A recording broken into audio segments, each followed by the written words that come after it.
Marcus had finally saved enough for a down payment on his first home, a modest three-bedroom in a quiet suburban neighborhood called Oakwood Estates. At 32, after nearly a decade of renting cramped apartments and religiously setting aside portions of his software developer's salary, the moment he received the keys felt surreal. The 1990s built house wasn't perfect. The kitchen needed updating and the carpets had seen better days, but it was his. What truly sold Marcus on the property was the spacious backyard. Nearly a quarter-acre of possibility stretched behind the house, partially shaded by two mature oak trees. After years of sharing community grills on apartment rooftops, he envisioned summer evenings hosting friends around a proper barbecue, maybe even installing a fire pit for cooler nights. The centerpiece of the yard, however, was an aging above-ground pool that the previous owners had left behind. The pool was 15 feet in diameter with fading blue walls and a rickety metal ladder.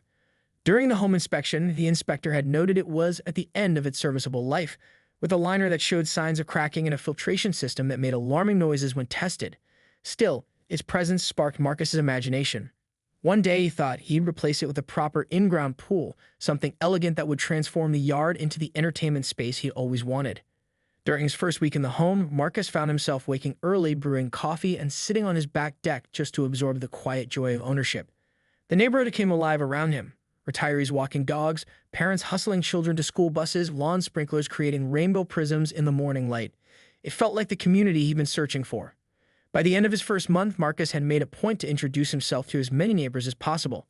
He started with those on either side, the Johnsons to the left, an older couple whose immaculate garden became an immediate source of friendly advice, and the Ramirez to the right, a young family with twin toddlers who welcomed his arrival with homemade empanadas. The neighbors across the street, a retired teacher named Helen and her wife Susan, invited him for Sunday brunch and filled him in on the neighborhood history and dynamics. Oakwood's a friendly place, Helen had assured him over mimosas. Most folks here look out for each other. Block parties in summer, holiday decorating contests in winter. You'll find your place quick enough. It was Susan who first mentioned Patricia Bennett, who lived in the two-story colonial directly behind Marcus' property. She's been here longer than most, Susan said carefully. Very particular about things. Runs the HOA with an iron fist, though technically she's just the secretary. Marcus made a mental note to introduce himself to Patricia sooner rather than later. The opportunity came 3 days later when he spotted her in her backyard, meticulously deadheading roses in a wide-brimmed hat and gardening gloves. He walked to the property line and called a friendly greeting. Patricia straightened slowly, her expression impassive behind large sunglasses. She was in her early 60s with perfectly coiffed silver hair and the kind of carefully maintained appearance that suggested significant effort. When Marcus introduced himself with his most charming smile, her response was merely a curt nod before she turned and disappeared inside her house, leaving garden shears abandoned on a stone bench. The encounter left Marcus with an uneasy feeling, but he brushed it aside. Not everyone would be as welcoming as the Johnsons or Helen and Susan. Besides, he got a house to furnish, walls to paint, and a future to plan in his new home, the first place that had ever truly belonged to him. 3 months after moving in, Marcus had settled into a comfortable routine in his new home. He painted the living room a warm sage green, replaced the outdated light fixtures, and started planning more substantial renovations. His top priority was transforming the backyard into the oasis he'd envisioned, complete with a new in-ground pool to replace the aging above-ground one. One Tuesday afternoon, Marcus scheduled a consultation with Blue Horizon Pools, a well-reviewed local company. The designer, a cheerful woman named Valerie, walked the property with Marcus, discussing options and taking measurements. Before we go any further, Valerie said, I'd recommend getting a proper survey done. You'd be surprised how many property disputes we see when people start major outdoor projects. Though Marcus hadn't anticipated this extra expense, he followed Valerie's advice and hired Crawford Land Surveying to mark his exact property boundaries. 3 days later, Jim Crawford arrived with his equipment and spent a meticulous morning taking measurements and placing markers. When Jim called Marcus outside to review his findings, his expression suggested complications. I've got some news you might need to address, Jim said, pointing toward the back of the property. According to the county records and my measurements, your property line actually extends about 2 feet further than where that pool sits. Marcus squinted at the markers Jim had placed. Wait, are you saying part of that pool is actually on my property? Jim nodded. Looks like it. See how the pool edge crosses this line? About 2 feet of it extends onto your land. Probably been that way for years. These older neighborhoods sometimes have flexible arrangements between neighbors. That evening, Marcus reviewed the detailed survey report, which clearly showed the encroachment. He also found the original property documents from his closing, which described the exact dimensions of his lot. Jim was right. A section of Patricia's pool had been sitting on his property, likely for years. After consulting with his father, a retired contractor, Marcus decided to address the issue directly with Patricia. On Saturday morning, he walked over to her house and rang the doorbell, survey documents in hand. Patricia answered wearing a tennis outfit, her silver hair pulled back in a neat ponytail. Her initial expression of mild annoyance deepened when she recognized Marcus. "Good morning," he began with a friendly smile. "I hope I'm not interrupting your day, but I wanted to discuss something I recently discovered about our property line." Patricia's posture stiffened as Marcus carefully explained the survey results, showing her the documentation with the marked boundaries. "This can't be right," she said, barely glancing at the papers. "The pool has been there for 15 years. Richard and Elaine never said a word about it." She named the previous owners with a hint of defensiveness. "I understand it's been this way for a while," Marcus replied, "but I'm planning to install an in-ground pool next summer, and I'll need to use my full property." Patricia's friendly facade instantly vanished. Her eyes narrowed and her mouth formed a tight line. "Those surveyors make mistakes all the time. My husband had this property surveyed when we installed the pool. Your papers are wrong." "I'd be happy to look at your survey documents," Marcus began, but Patricia cut him off. "This neighborhood has established boundaries. You can't just move in and start changing things," she said, her voice rising slightly. "The previous owners understood how things work here." When Marcus attempted to suggest they could discuss a timeline for moving the pool, Patricia's demeanor grew austere. "I'll have to consult my own surveyor," she said curtly, "and my attorney. This pool was approved by the HOA years ago." Before Marcus could respond, she added with unmistakable warning in her tone, "You might be new here, but people who create problems in Oakwood Estates tend to regret it." With that, she closed the door, leaving Marcus standing on her porch with his survey documents and a growing sense that this matter wouldn't be resolved easily or amicably. In the days following their confrontation about the property line, Marcus noticed a distinct change in the neighborhood atmosphere. When he waved to the elderly couple across the street, they quickly looked away. The mailman, who had previously chatted with him about baseball, now delivered the mail with barely a nod. Something had shifted, and Marcus suspected Patricia was behind it. His suspicions were confirmed when Helen from across the street stopped by one evening with a plate of brownies and a concerned expression. "I thought you should know," Helen said quietly on his porch. "Patricia's been talking to everyone about you, saying you're trying to steal part of her yard and that you're threatening legal action against her." Marcus sighed. "That's not what happened at all. The survey showed her pool extends onto my property, and I just wanted to discuss it with her." Helen nodded sympathetically. "I figured it was something like that. Patricia has a way of reframing situations. She's done it before with other neighbors. Just wanted to give you a heads up." The following weekend, Marcus hosted a small housewarming barbecue with 6 friends from work. They grilled burgers, played music at a reasonable volume, and were enjoying dessert on the back deck when a police cruiser pulled up in front of the house at 7:45 p.m. The young officer who approached seemed almost apologetic. "We received a noise complaint from one of your neighbors," he explained. "Something about excessive volume and possible underage drinking." Marcus introduced the officer to his guests, all professionals in their 30s, and showed him around the property. The officer quickly determined there was no issue. "Between us," the officer said quietly as he was leaving, "we get calls from this neighborhood fairly often. Usually from the same couple of addresses. Don't worry about it." Though the interruption put a damper on the evening, Marcus tried to shake it off. But the following morning, while having coffee on his deck, he noticed Patricia standing at her back window, photographing him with her phone. When she saw him looking, she didn't even attempt to hide what she was doing. This became a pattern. Whenever Marcus was in his backyard, mowing the lawn, grilling dinner, or simply reading in a lounge chair, Patricia would appear, phone in hand, documenting his activities. She also began to time her gardening to coincide with his outdoor plans, positioning herself near their shared property line, where she could comment loudly on phone calls about property values dropping and inconsiderate new people. After 2 weeks of this surveillance, Marcus contacted a real estate attorney named David Chen. During their consultation, he showed David the survey results and explained the situation with Patricia. "Legally speaking, you're on solid ground," David assured him.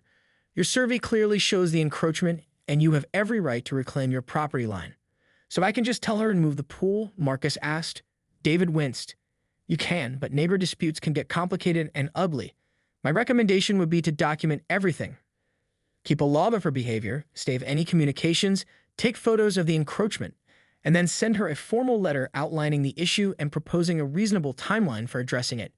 Before Marcus left, David added one more piece of advice: install security cameras covering your property, especially the boundary line. Unfortunately, these situations can escalate, and you'll want evidence if it does. That weekend, Marcus mounted unobtrusive security cameras on his back deck and fence posts, a precaution that would prove invaluable in the weeks to come as Patricia's behavior grew increasingly erratic and confrontational. By late August, the situation with Patricia had created a constant undercurrent of stress in Marcus's life. What should have been a joyful first summer in his new home was instead marked by tension and vigilance. Despite his attempts to avoid confrontation, Patricia's surveillance and rumor spreading continued unabated. One morning after a particularly heavy rainstorm, Marcus noticed a puddle forming in his yard near the property line. Upon closer inspection, he discovered that the aging pool was leaking not dramatically, but enough to create persistent dampness that extended several feet into his yard. The water had a faint chemical smell, likely from the pool treatment products Patricia used. Marcus took photos of the leak and the resulting water damage to his lawn, then called Blue Horizon Pools for a professional assessment. Their technician, Ryan, examined the pool structure and confirmed what Marcus suspected. "This thing is definitely at the end of its life," Ryan said, crouching to examine the deteriorating pool wall. "The liner is cracked in multiple places and these support panels are showing serious rust. In my professional opinion, it's not safely repairable." He pointed to water seeping through a seam. "And this leak will only get worse. You're looking at potential foundation issues if it continues draining toward your house." That evening, Marcus reviewed his options. He could continue to tolerate the encroachment and deal with the water damage, hoping the pool wouldn't completely fail before he could install his own. He could attempt another conversation with Patricia, though their last interaction suggested this would be futile. Or he could exercise his legal right to remove the portion of the pool extending onto his property. After a week of deliberation and another consultation with his attorney, Marcus made his decision. The pool was becoming a safety hazard, and the water damage to his yard was worsening. The longer he waited, the greater the potential for serious property damage. Following his attorney's advice, Marcus drafted a formal letter to Patricia. The document, reviewed by David Chen for legal precision, outlined the situation in clear, neutral language. The boundary encroachment confirmed by a licensed surveyor, the deteriorating condition of the pool documented by a certified pool professional, and Marcus's intention to remove the portion of the structure extending onto his property. The letter specified a date 2 weeks in the future and included contact information for both Marcus and his attorney should Patricia wish to discuss the matter. "Send it by certified mail," David advised during their follow-up call. "That creates a legal record of your notice and good faith attempt to resolve this amicably." Marcus also reached out to 3 pool removal companies, eventually selecting Precision Demolition, which specialized in above-ground pool removal and had excellent reviews. Their representative, Miguel, walked through the process with Marcus, explaining how they would carefully dismantle the structure while preserving the portion on Patricia's property. "We've handled situations like this before," Miguel assured him. "We'll document everything with photos and video. Work only on your side of the property line and make sure the remaining structure is stable afterward." The day after sending the certified letter, Marcus watched from his kitchen window as a postal worker delivered it to Patricia's house. She signed for the envelope, glanced toward Marcus's home with a scowl, and disappeared inside. Though Marcus had included his phone number and email in the letter, inviting discussion about the process, he received no response in the days that followed. As the scheduled removal date approached, Marcus observed increased activity at Patricia's house. Cars he didn't recognize came and went. Patricia spent more time in her backyard, often speaking animatedly on her phone while looking toward his property. The security cameras captured her walking along the property line at night, shining a flashlight at his house. The evening before the scheduled pool removal, Marcus received a text from Helen. "Be careful tomorrow. Patricia has been telling people she won't let anyone touch her pool. She's really worked herself up about this." Marcus thanked Helen for the warning and double-checked that his security cameras were functioning properly. He'd done everything by the book, but Patricia's ominous behavior suggested that tomorrow would not go smoothly. Tuesday morning arrived with a clear sky and mild temperature. Perfect weather for outdoor work. Marcus had taken the day off to oversee the pool removal, setting up a folding table on his deck with copies of all relevant documents: the property survey, his certified letter to Patricia, the pool inspection report, and the city permit for structural removal. At 7:45 a.m., a white truck from Precision Demolition pulled into his driveway. Miguel and 3 workers introduced themselves, reviewed the property line markers once more, and began unloading their equipment. Marcus offered them coffee and discussed the day's plan, emphasizing the importance of staying strictly on his side of the property line. "Don't worry," Miguel assured him. "We'll set up stakes and string to mark exactly where we can work. Everything will be photographed before we make a single cut." By 8:15, the crew had established a clear work zone with bright orange string and stakes precisely following the surveyed property line. One worker began photographing the pool from multiple angles, while another set up pumps to drain the standing water. Marcus noticed Patricia's curtains move occasionally, but she remained inside as the preparation work continued. The actual dismantling began around 9:30 after the water had been mostly drained. Using specialized tools, the crew carefully began cutting through the pool wall precisely at the property line. Their methodical approach was impressive. They worked from the bottom up, removing small sections and immediately securing the remaining structure on Patricia's side to prevent collapse. At 9:58, Marcus would later remember the exact time from the security camera footage. Patricia's back door flew open. She emerged still wearing a bathrobe and slippers, her silver hair disheveled and her face flushed with anger. She stormed across her yard toward the workers, who immediately stopped what they were doing. "What the hell do you think you're doing?" she shouted, loud enough for neighbors to hear. "Stop this immediately. This is my pool." Marcus calmly approached the property line, documents in hand. "Good morning, Patricia. As I mentioned in my letter, we're removing the portion of the pool that extends onto my property. We have all the proper permits." "I don't care about your permits," Patricia interrupted, her voice rising further. "This pool has been here for 15 years. You can't just destroy it." Miguel stepped forward professionally. "Ma'am, we're only working on the property that belongs to Mr. Reeves according to the official survey. We're taking every precaution to ensure that your portion of the pool remains secure." Patricia's attention snapped to Miguel. "You have no right to be here. I'll sue your company for damages." She pulled out her phone and began taking photos of the workers, the equipment, and Marcus. "This is destruction of property, and I have witnesses." One of the neighbors, a middle-aged man Marcus recognized but hadn't formally met, had wandered over and was watching from the sidewalk. Patricia called out to him, "Ron, you're witnessing this, right? They're destroying my pool without permission." Ron looked uncomfortable and didn't respond, but Patricia seemed to take his presence as support. Turning back to Marcus, her eyes narrowed dangerously. "You're making a serious mistake. This neighborhood has rules." Marcus maintained his composure. "I understand this is upsetting, Patricia, but the survey clearly shows this portion of the pool is on my property. I give proper notice, and we're proceeding legally." "We'll see about that," Patricia hissed, then turned and marched back to her house, phone pressed to her ear, already speaking rapidly to someone on the other end. The workers exchanged glances. "Should we continue?" one asked Miguel. "Yes," Marcus answered before Miguel could respond. "We have every legal right to proceed." Work resumed, though, with a palpable tension in the air. The crew worked efficiently but kept glancing toward Patricia's house, where she could be seen pacing behind her back windows, still on her phone. Marcus returned to his deck but remained vigilant, his own phone close at hand. The security cameras continued recording, capturing every moment of what was about to become an even more dramatic confrontation. At precisely 10:27 a.m., two police cruisers pulled up in front of Marcus's house, lights flashing but sirens silent. The officers, a middle-aged man with sergeant stripes and a younger female officer, emerged and surveyed the scene with professional caution. Marcus's heart sank. Though he had anticipated Patricia might call the authorities, seeing actual police cars outside his home was jarring. The demolition crew paused their work as Marcus walked down his driveway to meet the officers. Before he could speak, Patricia burst from her front door and hurried toward them, still in her bathrobe but now with hastily applied makeup and her hair pulled back. "Thank goodness you're here, officers," she called out, her voice carrying dramatically down the street. "They're destroying my property. I want them arrested immediately." The male officer, Sergeant Wilson, according to his nameplate, held up a calming hand. "Ma'am, please take a step back. We need to understand the situation." He turned to Marcus. "Sir, we received a call about property destruction and potential threats. Can you explain what's happening here?" Marcus nodded, maintaining his composure. "Of course, officer. I'm Marcus Reeves, the homeowner. We're removing a portion of an above-ground pool that extends onto my property from the neighboring yard.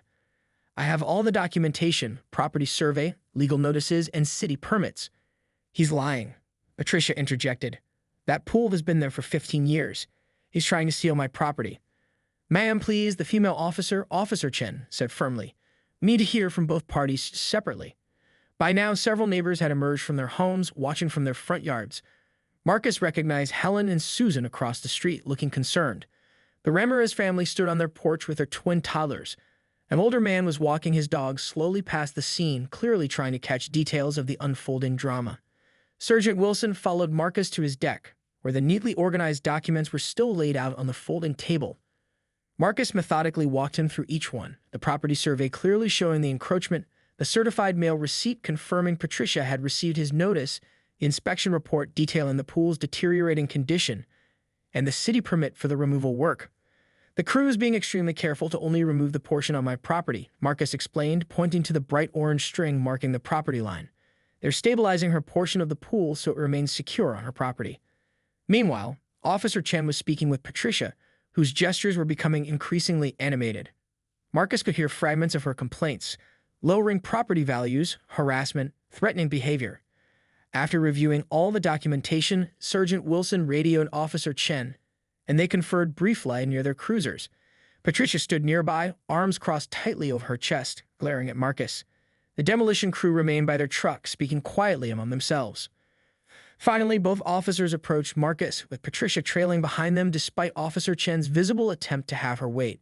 "Mr. Reeves," Sergeant Wilson began, "we've reviewed your documentation, and it appears you're within your legal rights to remove structures from your property according to the survey line." "This is outrageous," Patricia interrupted. "That survey is wrong. I want a second opinion." Officer Chen turned to Patricia. "Ms. Bennett, this appears to be a civil matter, not a criminal one. The property line dispute would need to be addressed in civil court if you disagree with the survey. Mr. Reeves has proper permits for this work on what has been legally established as his property. So if you're just going to let him destroy my pool?" Patricia's voice rose dangerously. "Do you know why I am in this community? I'm the Edgewater secretary. I've lived here for 20 years. "Ma'am," Sergeant Wilson said firmly, "threatening or attempting to interfere with legal work on another person's property could potentially result in charges against you. I strongly suggest you consult with an attorney if you wish to dispute the property line." As the impact of the officer's words sank in, Patricia's face flushed with a mixture of anger and embarrassment. Several neighbors were now openly watching the confrontation, and Marcus noticed phones being held up, possibly recording. Patricia had clearly expected the police to immediately take her side, and their professional assessment of the situation as a civil matter had undermined her authority in front of the entire neighborhood.